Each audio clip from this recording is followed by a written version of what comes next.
Bonjour Alexandre. Maintenant, une question qui te concerne, toi vraiment personnellement, et aussi qui peut concerner d'autres thérapeutes ou chercheurs. Parce que j'ai vu ce propre sujet aussi avec d'autres thérapeutes, mais comment ne pas se faire rattraper par son propre ego quand on est soi-même porteur d'un message, justement en tant que chercheur qui dévoile certains messages, certaines vérités qui peut être vu comme le nouveau monarque qui détient toute la vérité.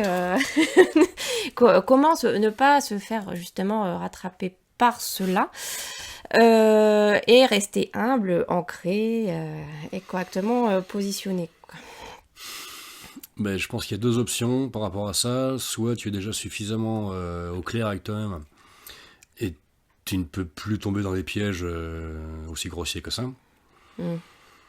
T'en as plus besoin. T'as plus besoin de ce réconfort ou de cet orgueil ou de cette mégalomanie.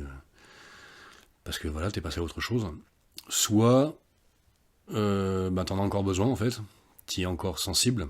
Et ma foi, laisse-toi rattraper. Laisse-toi rattraper, et puis quand on aura marre, t'arrêteras, puisque on a affaire à des processus techniques, là, pour le coup, qui n'ont rien à voir avec le bien ou le mal, tu vois, ou la morale n'a strictement rien à voir. Rien à foutre ici. C'est technique, et si, effectivement, il y a encore une adhésion, un contact adhésif de l'ego à des égrégores et à des illusions comme celle-là, c'est que t'as pas encore assez nettoyé la surface et que ça adhère encore. Mais logiquement, ça finira par se détacher. Toutes ces conneries-là tomberont dans le caniveau pendant que t'es en train de tracer ta route. Et puis, tu t'apercevras même pas que... Ah oui, putain, que j'en ai à foutre de ça. J'ai pensé quoi? J'ai croyé à ça. Le quoi? Ouais, je m'en fous en fait. Ouais, non, mais c'est subversif ce que je dis. Hein. Genre, la matrice veut ma peau.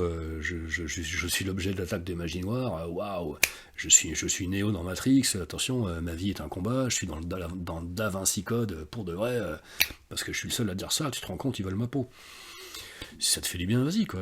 C'est pas grave. Tu verras bien l'effet que ça te fait d'entretenir des croyances comme celle-là.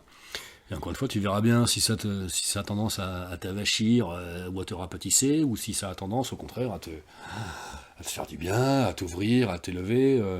Voilà, encore une fois, c'est un positionnement où tu es engagé par rapport à toi-même, ta lucidité va être en jeu. À toi de voir ce qui se passe, en fait. Hein, et c'est une question de responsabilité, donc...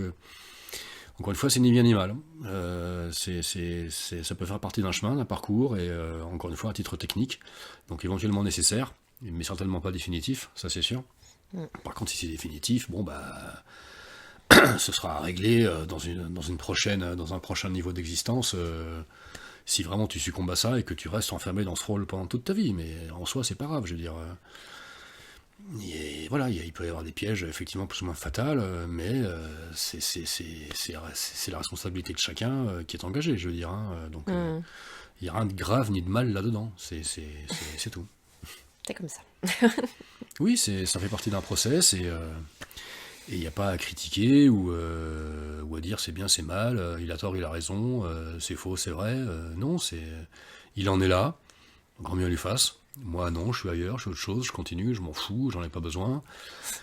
Un grand bien lui fasse, justement, j'ai pas l'impression que ça fasse bien à la personne en elle-même. Tu vois, oui, mais ça lui appartient, elle seule peut s'en apercevoir. Parce que si t'arrives en lui disant, écoute, arrête avec tes conneries, tombe le masque, on t'a reconnu, le mec va te haïr. Il peut pas t'entendre. Ouais. Donc il va falloir qu'il le découvre par lui-même et qu'il décide de s'en sortir et de tomber le masque pour passer à autre chose, et voilà.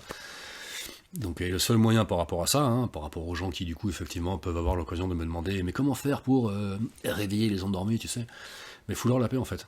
Moi si tu me réveilles alors que j'ai pas décidé que je suis en train de dormir, je vais être mauvais. Oui. Je vais être mauvais si tu veux, je vais avoir envie de te claquer la gueule. Donc fous-leur la paix, et par contre sois toi-même, avance et sois exemplaire. Le seul moyen d'aider les autres, c'est d'être exemplaire, d'être un exemple pour les autres. Donc d'être encore une fois cohérent, d'être droit et juste et vrai avec soi-même, d'être dans l'intégrité, d'être exemplaire, d'être intègre. C'est le seul moyen d'aider les autres, quoi qu'il arrive. Il y a une expression qui dit d'ailleurs on peut pas donner à boire à un âne qui a pas soif. Oui, ça revient à ça. Pas vrai. Et voilà, mais être exemplaire, c'est aussi ça consiste aussi à permettre aux autres d'apprendre à pêcher plutôt que d'aller pêcher à leur place. Mhm. La vérité nous libérera. La vérité nous libérera. Merci à tous. Merci à toi. Merci à toi Aurélie, à très bientôt. À bientôt. Pax.